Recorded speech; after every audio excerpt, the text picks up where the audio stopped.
Dick Gregory, trailblazer of stand-up comedy, dies at 84.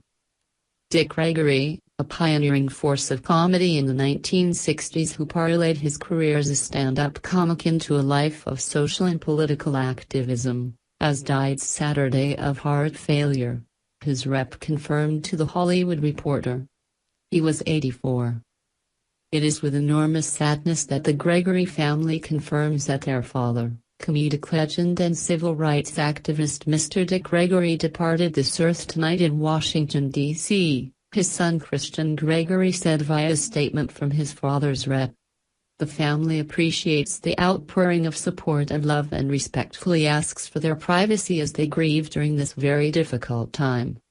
He was one of the sweetest, smartest, most loving people one could ever know, his publicist of 50 years, Steve Jaffe, tells THR. I just hope that God is ready for some outrageously funny times. A full statement and details of Gregory's funeral will be released Sunday, said Jaffe. According to an August 17 statement written by his son, Gregory was recently hospitalized. Regarded as the first African-American comic to perform regularly in front of white audiences, Gregory appeared on all of the top TV talk shows of the 1960s and 1970s.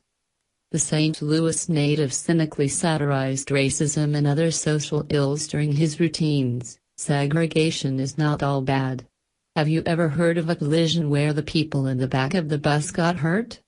As a way to mine his always timely material, Gregory followed a lifelong habit of stripping articles out of newspapers and magazines. His act was smart and rarely employed profanity. Gregory's big break came in 1961 when he was booked into the Playboy Club in downtown Chicago as a one-night replacement for Professor Erwin Corey, a white comic who didn't want to work 7 nights a week. When I started, a black comic couldn't work a white nightclub. You could sing, you could dance, but you couldn't stand flat-footed and talk. Then the system would know how brilliant black folks was, Gregory recalled in a 2016 interview. Playboy founder Hugh Hefner had spotted Gregory performing for a black audience, and he was paid $50 for the Playboy Club show, a huge payday for him at the time. One of Gregory's jokes, last time I was down south, I walked into this restaurant, and this white waitress came up to me and said, "We don't serve colored people here." I said, "That's all right, I don't eat colored people."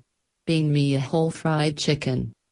The crowd during that first show, mostly white executives from a frozen food company, loved him. He stayed on at the Playboy Club for 3 weeks, the gig turned into 3 years, and the attention got him a profile in Time magazine. Dick Gregory, 28. Has become the first Negro comedian to make his way into the nightclub big time.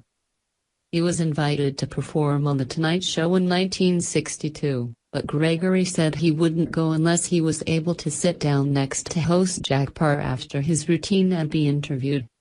A black performer had never done that before.